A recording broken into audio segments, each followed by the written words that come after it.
and welcome to Advent Calendar opening day number 4. I can't wait to see what's inside the bag, so let's hurry on down to the table and let's check it out. I've got bag number 4 here. As you can see, I've got my previous days still on my table.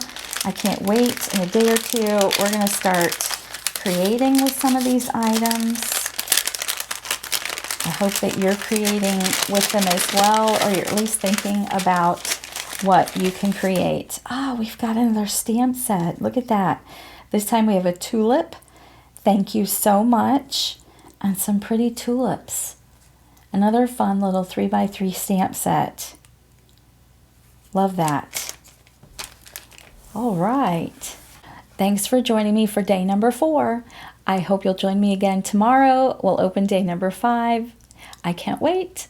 I'll see you then. Have a good evening, and until tomorrow, keep living the creative life.